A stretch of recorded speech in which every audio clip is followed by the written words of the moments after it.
Brad, would you like to come up and have your little please? You probably said it all the way through. But... Yeah, you probably covered it all. Just all I want to say is we decided as a school to trial this at the start of end of last term. I found in my class I had a lot of children disengaging with reading. You've got a two, Brad's got a 2, 3, 4. 2, 3, 4. I've got 21 boys out of 25, so it's fairly top Did it heavy. be designed that way? We're boy heavy at this school. Yeah, Very so boy heavy. all of those children were disengaged in reading. So when Pauline asked me, I said yes, I would take it on for our class and coordinate it for the school and just trial it to see how it worked. I found a lot of the children are really engaging with it. And we're trying to get children to be 21st century learners, so I use the iPads as my groups for reading groups. They just log in on the iPad and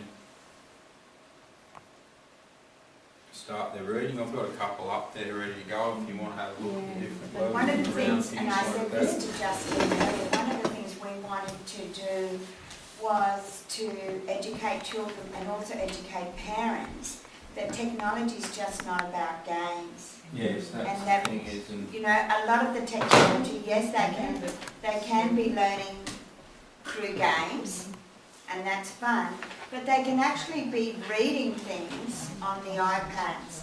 And I guess that was the first thing that when Julia came into our meeting, I wanted to know that I could sit our children down with an iPad, and this program would be like having the text like we do with a book, but we could also, which is fine, and we still do that, but we also wanted to use technology to engage the students because they love the novelty of it, but also educate them that they can do their reading on an iPad and not just play the games. And I think that's so powerful. That's been a great thing. So, and that homeschooling as well too. Sometimes we get the children coming to us saying, oh, I've read this book before, I'm not really engaged, I don't like this book. They go home, they look on there, they have the option to read books of interest for home reading. They have the option to have a variety to look at rather than us sending them home in a little folder saying, here's your reader level 25 for tonight, go home and read this. And parents coming in saying, well, I'm having trouble getting them to read and getting them to engage in the reading, and I found it really beneficial. I'd say 95% of my students have jumped 2 to 3 levels this term, and whereas in the past they've been a little bit stagnant. So especially, because Brad does have students, he has the year 4s and they're quite low, very low, year 4 boys, very disengaged, and it's turned around in a term. Yeah, they're really engaged, and a lot of times before when we went into the computer room, there was all this cool maths games, questioning, and now also going to Wushka and read a book independently, as well as what we've done in our group time, and children will sit up, log in, read their texts online. Can it be read as a group? Now, this is what happens. I use it for my reading, so we've got our group readers. I sit in a circle like we normally do with children, log in, go through our normal processes of reading. I usually answer at the moment I've started answering the comprehension questions as a group with my children, because that's a big focus in every group, and I've noticed comprehension's a big thing we needed, and we answer the questions at the end, have a discussion about them all and go through how we should answer them. The difficulty I suppose, whereas I'm lucky we've got the 10 iPads and we're a small school, I suppose resourcing them in bigger schools, the big issue, but as I've said, if I didn't have it, you've got the whiteboard still for children to sit around in their groups as well and to read off here, so but I think it's more powerful if they've got it is, it's very engaging. Minis quite good, you're finding they're working. Yes, Yeah, they're fine, the children. They're cheaper. The children don't have any problems reading them off there to me, and they're really engaged, and they all want to be reading with me, and how come my group hasn't read today, and how come my group hasn't done this and that. So it's been really engaging for my students especially. with it. And I might just show you, I'll log in and just show you how my class is set out, if that's okay, Julie, if I log Absolutely. out. We went with the mini iPads and I was a bit worried that they were too small because I didn't expect them to be so small. And but the children love them. They said they're much easier to carry and hang on to. They actually like them, and it's much easier for us to transport them around in one bag. So if we're thinking of getting another 10, we'd still go with the minis because my 5, 6 have no issues using them in this classroom for other things. But they're perfect for the, and Kelly loved them for the K1s because they're easier for them to hang on to. But at the moment, Brad has a monopoly on them, especially in the middle session when he has. So is she using this with Wushka, with the L3? No, she's doing it as an independent Right. on the computer labs, on the computers, on the PCs that she has in her classroom next door. She has a dad come in. That's what I Okay, mentioned. so there's my group, So I'm she just doesn't pretty actually use plain them for guided reading? I don't think so, not yet. with She's green, thinking about it. and they're the readers, I'll just allocate in there, then my group's pretty plain sort of things. Ask her. Colours, I've just got colours, it usually has their names up beside this. You go control minus Brad, and it'll shrink the it's screen a shrinking bit. the Yeah, it's screen, just put it down. There, like that, so it's got the children down here and the groups, and as you said, you just plus those across. Just on the class list, I've just set up pretty well as Julie discussed.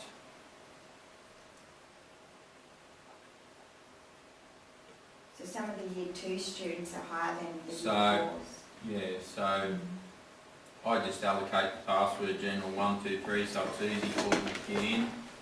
Probably the only problem I've had is, like we discussed, is that time logging on and things like that with some students who aren't as confident to log on.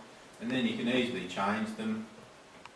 And then adding a new student's very easily. I added 2 new students in the past week or so, just put their name and they just fall straight in there. And as I said, I set reading level at their level and above, and you can change their reading groups and whatnot around as well too. So it's pretty easy to use. Children love it, and once they want to get in, there's not too many children in my class who don't remember their passwords anymore. They know it's usually their first initials and then slash and numbers. So yeah, it's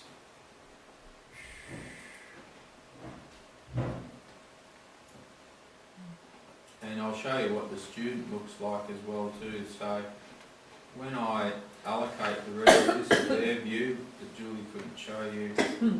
It should sit at the top when they log in, so that they're not searching around looking for the text that they're reading. They can see what I've allocated to them. Yeah, there's reading group red, and there's all the text that we've allocated, so that sits at the top. And then I'll just say, right, we're reading next stop space today, and it's just easy for them to click on and go like that. And begin to read. You've turned the narration off. I've turned narration off, yes, I have. Actually I didn't really listen to what it was like with the I levels. I was a bit put off by the lower levels, but now it may suit a couple of my children with their fluency in that. Well, there's different people reading them as well. It's not the same one throughout. Yeah. So, yeah, and as Julia's shown, you can get your past statistics up and different students, what they've read. It's a good thing to see. I know a lot of my students, and it didn't take long to find out my suspicions who was skimming through and reading a book in 1 minute 30 or 2 minutes when they should have been a lot longer on there, and it shows the students who are actually doing the right thing, those students who are taking their time and That's good feedback to reading the parents text. too. It is, that's it, because as I say to them, even though we use it in our group activities, when you're working independently, it's even more important for consolidation, and you need to be, like our like our normal readers, reading them properly and increasing your learning. But I've found it really engaging, been successful in my classroom, and I hope it continues to be that way. It's been a great resource, and as I said, we're teaching people to be 21st century learners. We read a lot online as adults, don't we? And that's So if they're reading independently and they come across the word they're not sure, do they click on the word and it'll say the word if the narration's on? Or The narration will start, you press play and it'll read that page. So it'll do highlight individual words, you can highlight and press narration. Right. It will do the lower levels, it'll highlight each word as it's said, and then as it goes up it'll do a sentence and then a paragraph. But you can turn that off. So if the student is struggling with that particular word or words on that page, they can press play, hear that, then they can actually turn it off, Yeah. they can read it themselves and continue through. I think But as I said, it can be used in a variety of ways, in a group situation with the whiteboard, in a group situation with your iPads, and then I use it independently when we go into the computer room as well too. So And then the parents and And then at children home. are using it at home. yeah, Okay, so I've read this. How do I get to the quiz? now you hit blue X to get to the quiz. At the end of the text, they hit the X. It's just got to and load. then- You've got to give it there, so when you push get started, that does the quiz. Yeah, just got to give it time to load. So it doesn't come up anymore for the students, the correct answer, or it does still, Julie no, they've changed it. changed it. Children really Like loved that. They really like that feature. Yeah, the children really liked it. They knew, oh, I got that question correct. When we click on, well, that's the green would be highlighted, the correct. There's something we could look at. Answer. I'll let them know that. Yeah, Because that's that instant feedback. Well, it is Children love instant these days. gratification for Absolutely, them, and they know throughout. And I think it's a confidence builder too, Yeah. because Yeah, well, definitely, I'll let them know feedback. Again, that's that's one beauty thing I of found. being. My students always look at that, so they're always looking at Yeah. that. Okay. All right, well, I'll give that feedback, Brad, definitely. Yeah, Well, But thank I- you for that. yeah, I'd highly recommend it. Now, Brad, how do you go with the Wi-Fi working? With working the iPads, do you have problems with them? When the iPads are working okay, yes, sometimes it's a bit, you know, it's like with any technology, this can be the same some days how slow these are. But I don't seem to have too much trouble. It I seems to think work being fine. cloud-based makes a difference. Yes, I think that helps Yeah. with that. And as I said, the only thing I can find is and that may be something I need to look at, like was mentioned before, if I log in, but I still think it's the students' responsibility for them to log in on their own page rather than me doing it for them. Yeah. And it's just the changing between groups. Some days I'll have two groups read, and so handing over the iPads, one student has to log out and the next student log in. It's just that time factor. Quicker if you just brought them up, so they just. It would be quicker if I did, but it's still part of the process. Yeah. I feel If you want to isn't get it? through more reading Yes, groups, that's is it. the issue. That's The the idea issue. is 7 to 10 reading groups a day. Yeah, well that's Yeah, it, and that's issue. like Kel with L3, that's the tricky part. I would Do imagine. they have their own device or they get different devices? Yeah, Or we they have- just pick up one? We have text, we have no devices. Okay. Okay. So we would. And I suppose in your investing school, in this, so. Okay. allocation of I mean, iPads we've got as well about, and I think, 8 resourcing or them. 9 iPads for the 370 children. So kids That's can't the- never see them. So we're very lucky for 10 for the small school And we we thought have. that was sad. Yeah. We're very sad. Yes. So yes, I think it's very sad. So I'm going to go back and tell them how sad we are. Well, thank you, Brad. No Yeah, problem. appreciate that. Thank you. It's good to hear from a teacher how they're using it in the classroom. Well, that's what it's all about. Yeah, well, that's right. I can stand here and go black and blue and tell you how great it is, but to, hear it from a teacher, I think it's invaluable. So thank you.